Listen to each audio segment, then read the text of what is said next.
അപ്പൊ പുതിയൊരു വീഡിയോയിലേക്ക് സ്വാഗതം. ഇന്ത്യ മുഴുവനും ഇപ്പോൾ വല്ലാത്തൊരു പ്രശ്നത്തിലൂടെയാണ് കടന്നുപോയിക്കൊണ്ടിരിക്കുന്നത്. കാരണം ഓരോ മുസ്ലിം ദേവാലയങ്ങളും പൊളിച്ചു കളയണമെന്നാണ് സംഘപരിവാർ പ്രവർത്തകർ ഓരോ വേദികളിലും സ്റ്റേജ് വരെ കെട്ടി പ്രസംഗിച്ചുകൊണ്ടിരിക്കുന്നത്. അതിപ്പോൾ കേരളത്തിൽ വ്യാപകമായ രീതിയിൽ തന്നെയാണ് ഇത്തരത്തിലുള്ള പ്രചരണങ്ങൾ വന്നുകൊണ്ടിരിക്കുന്നത്. നമ്മളൊരു മതസൗഹാർദ്ദത്തിന്റെ വലിയ കേന്ദ്രമായിട്ട് കാണുന്ന ശബരിമല, അതിപ്പോൾ മണ്ഡലകാലമായതുകൊണ്ട് ശബരിമല സീസണാണ്. ശബരിമലയുമായി ബന്ധപ്പെട്ട ഒരുപാട് വാർത്തകൾ നമ്മൾ ഇതിനിടയ്ക്ക് കാണുന്നുണ്ട്. കഴിഞ്ഞ ദിവസം സിനിമാ സംവിധായകനായ വിജി തമ്പി എന്ന് പറയുന്ന കൊടിയ വർഗീയവാദി പച്ചക്കയറ് പറഞ്ഞു, ദേവപ്രശ്നം വെച്ചപ്പോഴേക്കും ശബരിമലയുടെ താഴെയിരിക്കുന്ന വാവരുപള്ളി അത് പൊളിച്ചു മാറ്റണമെന്ന്. അത് വാവരുനടയല്ല, അത് മെയിനാണ് മസ്ജിദ് ആണെന്നാണ് അവർ പറഞ്ഞുകൊണ്ടിരിക്കുന്നത്. സത്യത്തിൽ ശബരിമലയിലെ ഈ മസ്ജിദ് പൊളിച്ചത് കൊണ്ട് സ്ത്രീകൾക്ക് എന്തെങ്കിലും സംഭവിക്കുമെന്ന് വെച്ചു കഴിഞ്ഞാൽ ഒന്നും സംഭവിക്കാനില്ല. മതസൗഹാർദ്ദം നഷ്ടപ്പെടുമെന്നല്ലാതെ ഇതിൽ നിന്ന് വേറെ ഗുണമൊന്നും കിട്ടാൻ പോകുന്നില്ല. ഇവിടുത്തെ സംഘപരിവാർ ഇക്കാലം അത്രയും ശ്രമിച്ചുകൊണ്ടിരിക്കുന്നത് കേരളത്തിലെ മതസൗഹാർദ്ദം നശിപ്പിക്കാനും മതങ്ങളുടെ ഇടയിൽ സ്പർദ്ധ വളർത്തിക്കൊണ്ട് അവരുടെ നേട്ടങ്ങൾ സാധിക്കാനും വേണ്ടിയിട്ടാണ് അവർ ഈ കാണിക്കുന്നത്. ഇപ്പൊ ലേറ്റസ്റ്റ് ആയിട്ട് വരുന്നത് അജ്മീർ ദർഗ. അജ്മീർ ദർഗയിൽ ശിവലിംഗം ഉണ്ട് എന്നൊരു വാർത്ത വരുന്നുണ്ട്. യുപിയിൽ നടന്നിട്ടുള്ള ഒരു സംഭവത്തെ കുറിച്ച് നമുക്കറിയാം. അവിടുത്തെ ഒരു വളരെ പുരാതനമായിട്ടുള്ള ഒരു മസ്ജിദ്, അതിനോട് ചേർന്ന് തന്നെ ഒരു ഹനുമാൻ ക്ഷേത്രവും ഉണ്ട്. ആ ഹനുമാൻ ക്ഷേത്രത്തിലെ പൂജാരി പറയുന്നു, ആ മസ്ജിദ് അവിടെയാണ് കൽക്കിയുടെ അവതാരം ഉണ്ടാകാൻ പോകുന്നത്, അത് പൊളിച്ചു മാറ്റണം, അല്ലെങ്കിൽ അത് വിട്ടുതരണം. അതിന്റെ പേരിൽ ഒരു റീസർവേ നടത്തി പിന്നീട് ഒരു റീസർവേ നടത്തുന്നതിന് പകരം അവിടെ വെടിവെപ്പുണ്ടായി 5 യുവാക്കൾ കൊല്ലപ്പെടുന്ന ഒരു സാഹചര്യം ഉണ്ടായി. പക്ഷെ ഇതിനെ കുറിച്ചിട്ടൊന്നും ഇവിടുത്തെ മാധ്യമങ്ങളൊന്നും ചർച്ച ചെയ്യുന്നില്ല. ഇപ്പം ഏറ്റവും ലേറ്റസ്റ്റ് ആയിട്ട് വന്നിരിക്കുന്നത് അജ്മീർ ദർഗയുമായി ബന്ധപ്പെട്ടുള്ള ഒരു വിഷയമാണ്. ഈ ഒരു വിഷയത്തിൽ രാഹുൽ ഈശ്വർ എന്ന് പറയുന്ന എല്ലാവർക്കും അറിയാം, അയ്യപ്പ സേവാ സംഘത്തിന്റെ ഒരു വലിയൊരാളാണ്. പക്ഷെ ഒരു കാലത്ത് സംഘപരിവാർ പ്രവർത്തകരോട് ചേർന്ന് നിന്ന് അവരുടെ ആശയങ്ങളൊക്കെ പറഞ്ഞുകൊണ്ടിരുന്നു. ഇച്ചിരി വിവേകവും ബുദ്ധിയും വിവരവുമുള്ള ഒരു മനുഷ്യനാണ് ഈ രാഹുൽ ഈശ്വർ.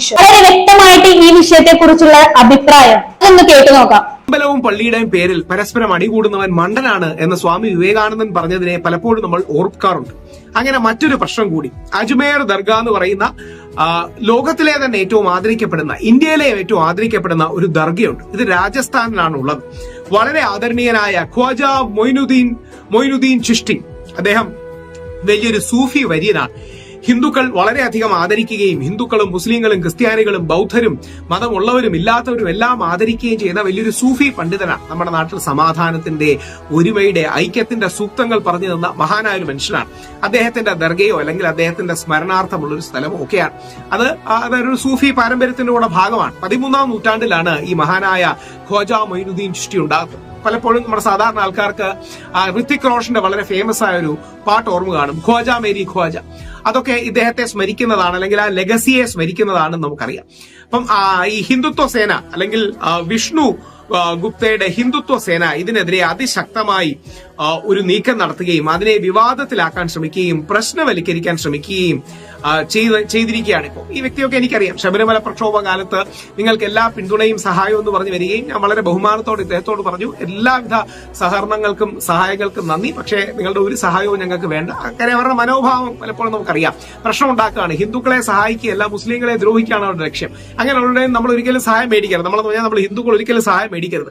നമ്മളോടുള്ള സ്നേഹം കൊണ്ടോ നമ്മളോടുള്ള ഇഷ്ടം കൊണ്ടോ അല്ല, സാമുദായികമായ പ്രശ്നത്തിൽ പ്രശ്നങ്ങൾ ഉണ്ടാക്കി എന്തെങ്കിലും എരുതിയിൽ എണ്ണ ഒഴിച്ച് പ്രശ്നങ്ങൾ ഉണ്ടാക്കാന്ന് വിചാരിക്കുന്ന ആൾക്കാർ മാത്രമാണ്. അതുകൊണ്ടാണ് ബിജെപിയുടെയും RSSന്റെയും പ്രധാനമന്ത്രിയായിരിക്കുന്ന ശ്രീ നരേന്ദ്രമോദി പോലും പട്ടുകൊടുത്ത് അയക്കുന്ന അജ്മേർ നിന്ന് വരുന്ന ഡെലിഗേഷനെ പ്രധാനമന്ത്രിയുടെ വീട്ടിൽ സ്വീകരിക്കുന്ന അത്ര ലോകാരാധ്യമാണ്. അവിടെ പോലും ഈ പ്രശ്നം ഉണ്ടാക്കാൻ വേണ്ടിയാണ് ഇവർ ചെയ്യുന്നത്. അപ്പൊ യഥാർത്ഥത്തിൽ ഇവർ പറയുന്നത് ഇതിന്റെ താഴെ ഒരു ശിവക്ഷേത്രം ഉണ്ടെന്നാണ്. ഈ ശിവക്ഷേത്രം ഉണ്ടെന്ന് പറയുന്നതിന് ഒരു രസകരമായ കാര്യമുണ്ട്. നമ്മൾ ഹിന്ദുക്കൾ അറിഞ്ഞിരിക്കണം, നമ്മളെ പറ്റിക്കാൻ വേണ്ടിയാണ് പറയുന്നത്. അതായത് എന്തെങ്കിലും എല്ലാ വീടിന്റെയും താഴെ, നമ്മുടെ വീടിന്റെ താഴെ, അമ്പലത്തിന്റെ താഴെ, പള്ളിയുടെ താഴെ, മോസ്കിന്റെ താഴെ, ദർഗയുടെ താഴെ, ബുദ്ധവിഹാരത്തിന്റെ താഴെ, സ്കൂളിന്റെ താഴെ, ഹോസ്പിറ്റലിന്റെ താഴെ എല്ലാം നമ്മൾ കുഴിച്ചു നോക്കിയാൽ എന്തെങ്കിലും പൊട്ടിയും പൊളിഞ്ഞും കിടന്ന കുറെ സ്ട്രക്ചേഴ്സ് കിട്ടും. അത് സ്വാഭാവികമാണ്, പഴയ സ്ട്രക്ചേഴ്സോ അല്ലെങ്കിൽ കല്ലുകളോ മറ്റോ. അപ്പൊ ശിവലിംഗമാണെന്ന് പറഞ്ഞു കഴിഞ്ഞാൽ ഇതെല്ലാം ശിവലിംഗത്തിന്റെ ഭാഗമാണെന്ന് പറഞ്ഞ് ഒരു നറേറ്റീവ് ഉണ്ടാക്കാം, ഒരു കഥ ഉണ്ടാക്കാം, ഒരു കള്ളക്കഥ ഉണ്ടാക്കാം. അതുകൊണ്ടാണ് ഇതിന്റെ എല്ലാം പിന്നിൽ ശിവലിംഗമാണെന്ന് പറയുന്നത്.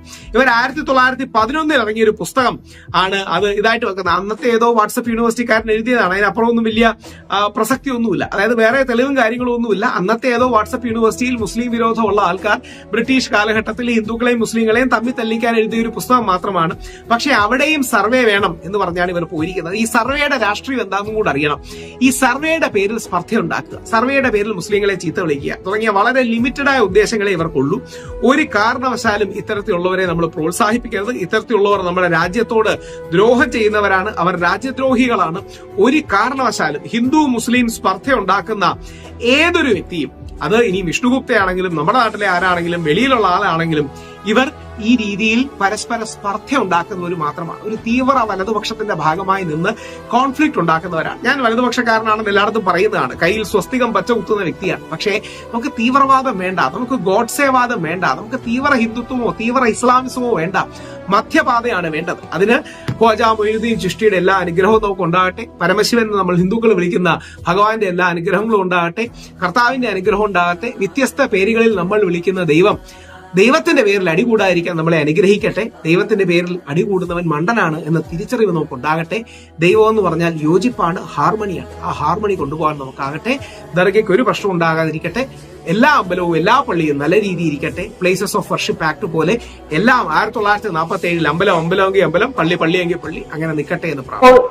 ഈ വീഡിയോ കണ്ടിട്ട് എന്റെ പ്രിയപ്പെട്ട പ്രേക്ഷകരായ നിങ്ങൾക്ക് എന്താണ് തോന്നുന്നത്? കാരണം കുറെ കാലമായിട്ട് ഇന്ത്യയിലുള്ള, അതായത് 2014 ശേഷം ഇങ്ങോട്ട് നോക്കുകയാണെങ്കിൽ ഇന്ത്യയിലുള്ള മസ്ജിദുകളും അതുപോലെ തന്നെ ചില ചർച്ചുകളും ഈ പറയുന്ന സംഘപരിവാർ തീവ്രവാദികൾ അവർ ഉന്നം വെക്കുന്നു. കാരണം അവരുടെ ലക്ഷ്യം എന്ന് പറയുന്നത് ഇതൊക്കെ തകർക്കുന്നതോടൊപ്പം അവരുടെ ആവശ്യങ്ങൾ കൊണ്ടുവരിക, അത് കഴിഞ്ഞ ഒരു വലിയ ഹിന്ദു രാഷ്ട്രമാക്കി മാറ്റാനുള്ള ഒരു ശ്രമമാണ് അവർ നടത്തിക്കൊണ്ടിരിക്കുന്നത്. രാജ്യത്ത് ബ്രിട്ടീഷുകാർ വന്ന് രാജ്യം പിടിച്ചെടുത്തത് തന്നെ 50 വർഷം അവരുടെ കാൽ കീഴിൽ വെച്ച് ചവിട്ടി അരച്ചപ്പോൾ രാജ്യത്തെ മതമുള്ളവനും മതമില്ലാത്തവനും നന്മയോടെ ചേർന്ന് നിന്ന്, ഐക്യത്തോടെ ചേർന്ന് നിന്ന് ബ്രിട്ടീഷുകാരെ ഈ നാട്ടിൽ നിന്നും തുരത്തിയെങ്കിൽ ഇതിനകത്ത് അവകാശപ്പെടാൻ ഈ പറയുന്ന സംഘപരിവാറിന് അവകാശമില്ല.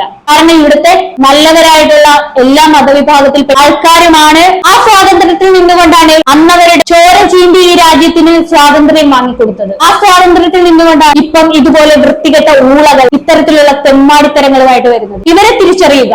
രാഹുൽ ഈശ്വറിന് വലിയൊരു ബിഗ് സല്യൂട്ടാണ് ഞാൻ തരുന്നത്. കാരണം ഇതുപോലുള്ള ആൾക്കാര് നമ്മുടെ രാജ്യത്തിന് വേണം. ഇതുപോലുള്ള ആൾക്കാർ പറയുന്നത് നമ്മൾ കേൾക്കണം. അത് കേട്ട് വേണം നമ്മൾ മുന്നോട്ട് വരേണ്ടത്. അത് ഹിന്ദു ആയാലും ക്രിസ്ത്യൻ ആയാലും മുസ്ലിം ആയാലും തീവ്രമായി ചിന്തിക്കുന്ന ഒരുത്തനെയും ഈ നാട്ടിലെ ജനങ്ങൾ സപ്പോർട്ട് ചെയ്യാൻ പാടില്ല എന്നുള്ളതാണ്. അതെല്ലാവർക്കും ഒരു പ്രചോദനമാകുമെന്നാണ്